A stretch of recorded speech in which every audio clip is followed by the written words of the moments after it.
қазір сіз бір сауалнама жүргізіп, біздің халықтан сұрасаңыз, біздің туристік өнім, жалпы турист болып саяхаттасаңыз, Қазақстанға саяхаттармен едіңіз деп сұрасаңыз, ой жоқ, Қазақстан ең қымбат ел, одан да Түркияға бара салар едім, Египетке бара салар едім, Вьетнамға бара салар едім деп жауап береді сізге. Менің де сұрап отырғаным сол. Менің де сұрап отырғаным сол. Шынайы жағдай қалай, маман ретінде?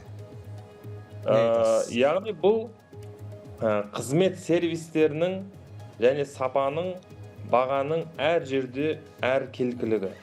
Және баға дифференциациясының болмауы. Мысалға алайық, қарапайым мысал айтайын. Мен үнемі айтып жүрмін, тағы да бүгін қайталайын. Шымбұлақ, Көктөбені алайық.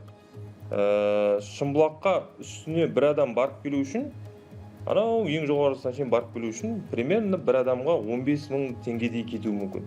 Көктөбеге де дәл солай, бір адамға бару үшін 8 мың, 10 мың теңге. Ана фуникулермен шығып келу үшін.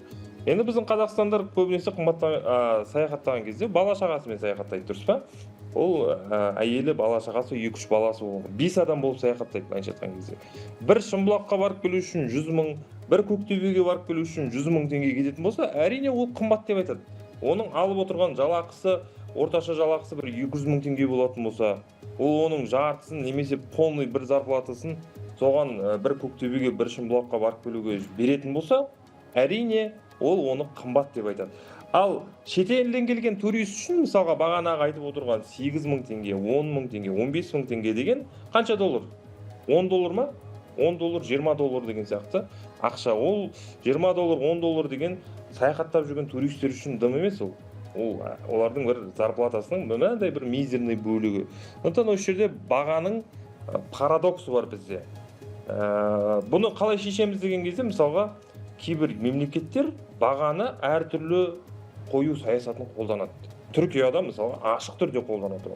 Мысалға Шымбұлақ, Көктөбе дегендер меніңше мемлекеттік емес ау деймін, жекенің қолында ғой деймін. Бірақ соның өзінде де бұл мемлекеттік деңгейде маңызы бар туристік орындар ғой. Ондай жерлерге халыққа бөлек баға, шетелден келетін туристерге бөлек баға деген сияқты баға саясатын ұстану керек деп ойлаймын. Өзім жеке бұрыннан айтып жүрген саясат бір сондай қолдану керек деп ойлаймын. Оны көп жалғыз Түркия емес, көп елдерде ондай саясатты ұстанады. Халықтың бір жағынан саяхаттауға деген стимул болады, ішкі туризмге. Енді сондай нәрселер. Яғни демек сіз әлгі әу баста айтып кеткен рейтингтің қорытындысымен біздің елде баға әлдеқайда арзан деген тоқетер әңгімеге қосыласыз деген сөз, иә? Шетелдіктер үшін арзан, біздің қазақстандықтар үшін қымбат.